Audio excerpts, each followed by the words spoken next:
Hello, I'm a nerd named Ryan, and today I'm going to be ranking every episode of Doctor Who Season 1 or Series 14 or Season 40 if you'd prefer. You know, Ncuti Gatwa's first season as the Doctor. So a couple of things to bear in mind before we start. Number one, I am counting the Christmas special, The Church on Ruby Road, as part of Season 1, so that's going to be on the list here.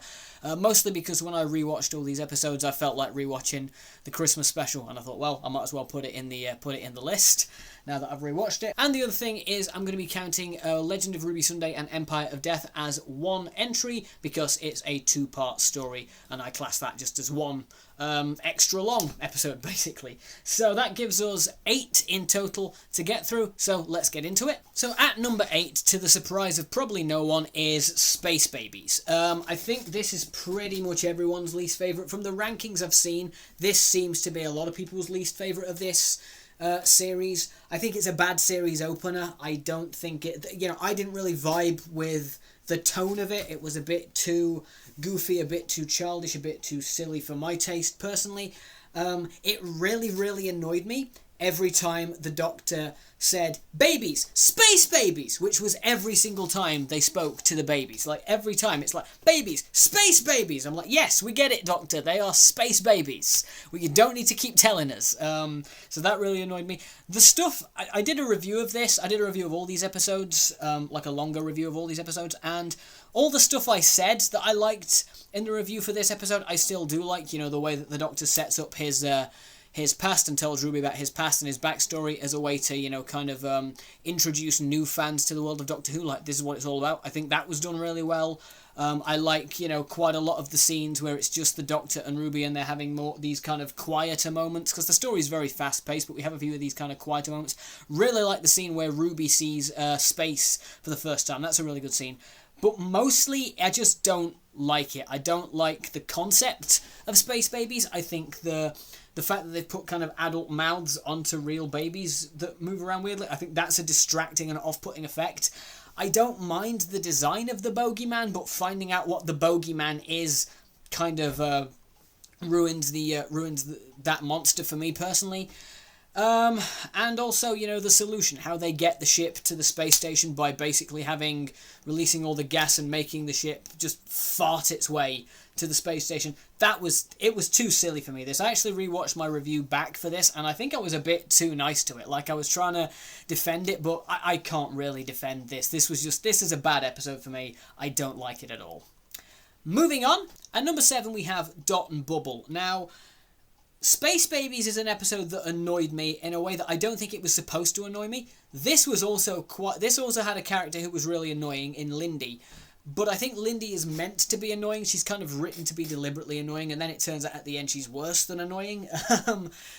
But even if you write a character that's deliberately annoying, they're still annoying, and so I still don't really like them. So Lindy, kind of spending most of the story with Lindy, this deeply irritating character, really makes me not like this one as much. I kind of admire what it was going for. I like the ideas of it. I like the ending. The ending is very kind of bleak and pessimistic in a way that you don't normally get from Doctor Who. I like the kind of Black Mirror vibes of it. I actually do like this one a lot more than Space Babies. In the ranking, like, Space Babies is like down here and like Dot and Bubble's like up here. So there is quite a jump up between my number 8 and my number 7.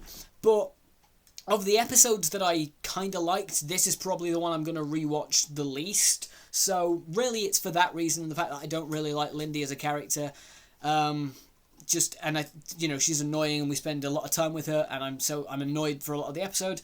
That's what really puts this at number 7 to me. But I like a lot of the ideas here, and I do like the ending, and I think Ncuti's performance in that ending scene is fantastic. The ending really saves this episode for me personally. But not enough to push it above number 7, unfortunately. So at number 6, we have the Christmas special, The Church on Ruby Road. This is fine. This is an average episode. This is a perfectly middle-of-the-road episode. I think it's a good introduction to the 15th Doctor and to Ruby. I think that really works for me. I think ultimately that the goal of these kind of first adventures is to establish the new Doctor's personality, and if there's a new companion, to set up their personality and their backstory and all that. And it did that really well. I like the goblins. The goblins are fun. The goblin song is a fun song as well. There's nothing really sort of super wrong with this one. It's just kind of a bit of a it's kind of just a middling episode. There's nothing I find super terrible in this episode, but there's also nothing that really stands out to me. There's not a lot that I kind of remember after I've watched it.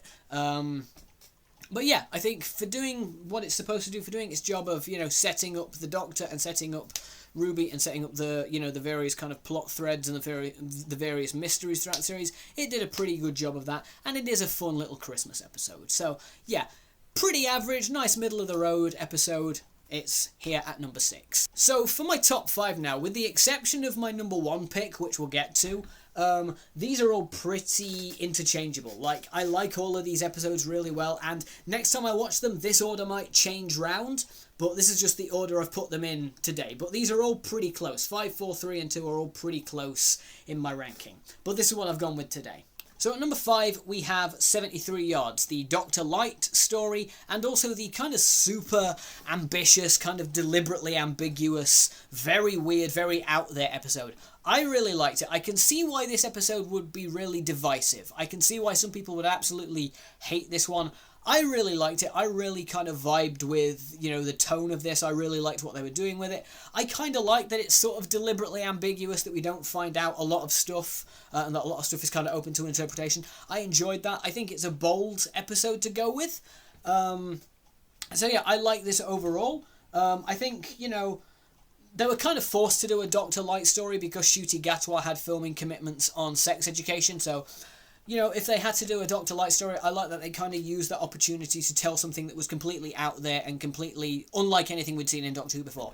I really liked Millie Gibson in this episode. I thought she was fantastic. We got a lot of time with Ruby, and she's great in this. I also really liked, something that's deeply impressive to me about this episode is the way that it kind of blends all the genres together pretty seamlessly. Like, it starts off as this kind of gothic horror ghost story set in Wales, then it kind of shifts into being a sort of a political thriller, and then towards the end you get more sort of fantasy elements, and I think it doesn't feel too jarring when it shifts from genre to genre. I quite like that. I also like the way in which Ruby gets rid of Roger Ap Gwilym. I think that was a really creative way of using the mystery woman to solve the problem of the of Roger Ap Gwilym, and it's a very Doctor solution. It's something the Doctor would do, so I liked that a lot.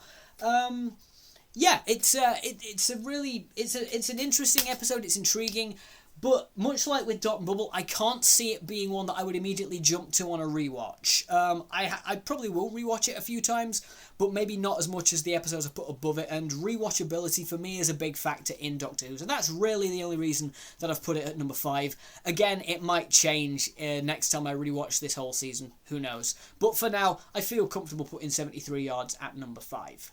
At number 4, we have Rogue. Now this, honestly, I think is the most fun episode.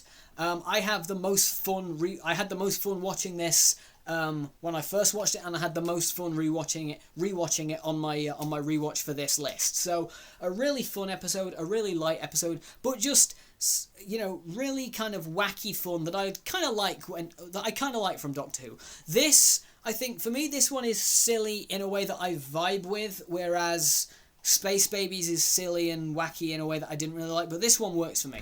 I like the period setting, I like all the Bridgerton stuff. I've not even seen Bridgerton, but I kind of like the Bridgerton stuff. I think Ncuti and Millie are great in this episode. I really like Rogue. I think Rogue is a really fun character. Jonathan Groff plays him really well. I really hope he actually turns up again in the future. I hope we get more of him.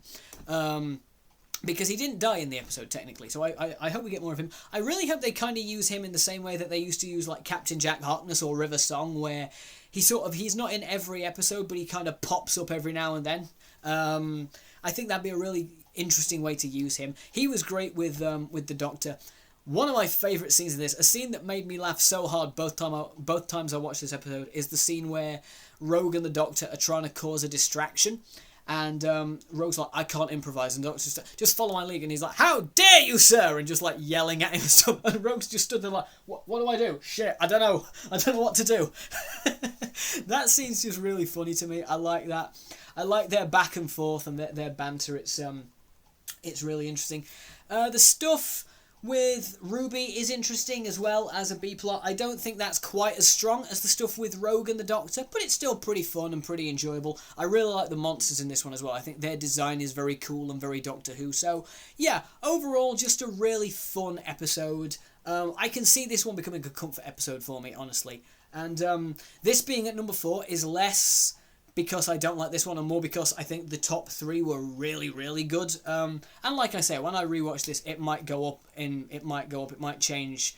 You know, a few of these might change places next time I rewatch them. But for now, at number 4, we have Rogue. At number 3, we have The Legend of Ruby Sunday and Empire of Death, the 2-part series finale. This was good. I enjoyed this a lot. This was a fun 2-part finale. I really love Sutekh coming back. Sutekh being there was great. I actually like that they tied in the Tales of the TARDIS version of Pyramids of Mars to this episode with the memory TARDIS. That was really, really good. I like all the stuff with Unit. It's always a fun time when Unit show up. Yeah, Sutekh was great. The Doctor and Ruby were fantastic. It had the big kind of high stakes that you expect from a Doctor Who series finale, and that Russell T Davies specifically does really, really well. Like, the first episode especially was phenomenal. That first episode with all the setup was just terrific, absolutely wonderful. The reveal of Sutekh was great. Loved all of that. No notes. But then we got to the second episode, Empire of Death, and look, it was still mostly good. It was still fine overall. There were a lot of stuff I really liked. I really liked Sutekh and the way that they defeated Sutekh. I thought that was really good. I liked that they went in the memory TARDIS. I liked that Sutekh kind of took over Mel's mind. I like that Mel was a big part of the story because Mel is a great companion. I love her so much. Bonnie Langford is great. I liked, the Doctor and Ruby. Their whole dynamic was good. So it was still mostly a good second. The second part was still mostly good. There were a few things that I didn't quite like in it. Like, I don't mind the idea of Ruby's mum being a normal person. In fact, I actually kind of like that. But it does mean that certain other bits in the story arc don't really make sense. Like, why is there snow and stuff like that. Also, when she's, like, pointing at the sign that says Ruby Road on it, like, it's like a big, like, dramatic point. Like, I'm like, why is she pointing like that? It just seems silly to me. That just seems weird to me. So there are a few things that don't quite work like that. The other thing that I don't really like is the idea that Sutekh has been hanging on to the TARDIS since the 1970s. And no one has noticed. The Doctor hasn't noticed, the TARDIS hasn't noticed. Also, the TARDIS has exploded several times, and there have also been multiple TARDISes. In the 60th anniversary, the 15th Doctor hits the TARDIS with, like, the Toymaker's hammer, and it splits into 2 TARDISes. Are there 2 Sutekhs? Does David Tennant's TARDIS have a Sutekh on it as well? Like, I don't know, that just seems a bit silly to me, a bit kind of far-fetched even for Doctor Who, so I didn't really like that. But overall, the finale was really good. I enjoyed it a lot, and I liked it again when I rewatched it this second time. It was really fun as well. So yeah, overall the series finale is really good. There's just a couple of things in it that don't quite work for me, and that pushes it down to my number 3. So at number 2, we have The Devil's Chord, the second episode. I was actually really happy that this was on directly after Space Babies, because it really kind of restored my faith in this series after Space Babies, which, again, didn't really like, but we're done talking about Space Babies. Let's talk about The Devil's Chord. I really liked Maestro. I thought Maestro was a really fun, really excellent villain. I like that they are related to the Toymaker, and actually to Sutekh as well. And that kind of explains their kind of wild, sort of godlike powers. I really like the way, they put I really like when they show how desolate the world is without music. And actually, that's a callback to Pyramids of Mars. So that, again, is like a hint at Sutekh. So that was really good. Really liked that. I like all the kind of musical powers that Maestro has. And I liked Jinx Monsoon's performance. I thought she was really good in this.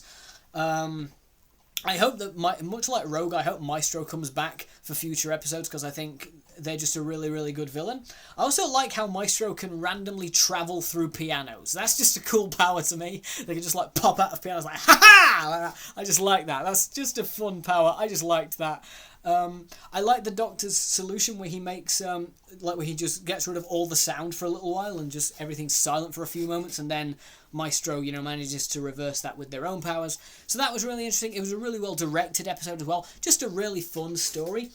Also, in my original review, I had reservations about this, but the more I've heard it on, like Instagram and TikTok edits and stuff like that, the more I've started to like. I like the song. Okay, the song is good.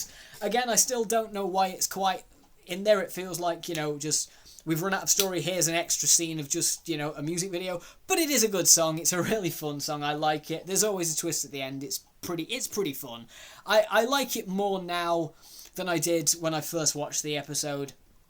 So yeah, Devil's Chord overall, really fun. So yeah, really liked The Devil's Chord. Any other series, it probably would have won and been my number one. But nah, it's going to Boom. It's got to be Boom. Stephen Moffat returned, and what a return it was. My God, this episode, to me at least, is perfect. I have no notes for this episode. This episode is not necessarily a perfect episode overall. I don't think anything is a perfect episode overall. But for me, this is perfect. This has everything that I like in Doctor Who. The dialogue was great. It was funny at times. It was tense at times. It was scary at times. It had nice bits to tie into the mystery, like with Susan Twist and with the snow.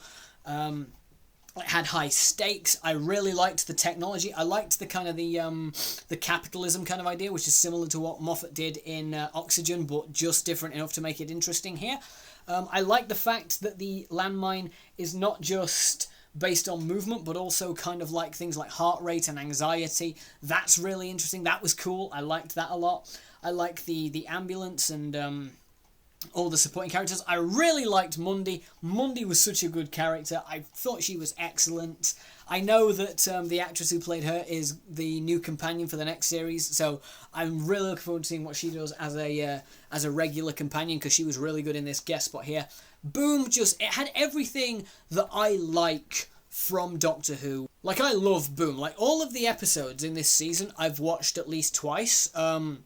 Once when they first broadcast and once for this ranking video. But I actually rewatched Boom before my rewatch for this video, because I just loved it so much. It was such a good episode for me.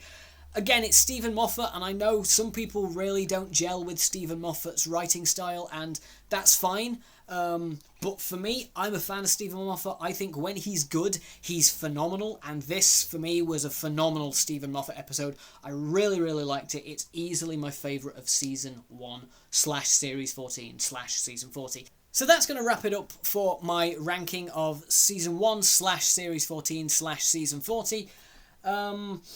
I've actually done longer reviews of all these episodes, and I put them in a playlist. If you want to check that out, I'll leave a link to the playlist somewhere on screen as one of those end screen things. And I'll also put a link to my review of Pyramids of Mars if you want to check that out as well. Why not leave your rankings of this season down in the comments, and we'll have a chat about it. That's all I've got for you today. Thanks for stopping by. I'll see you when I see you.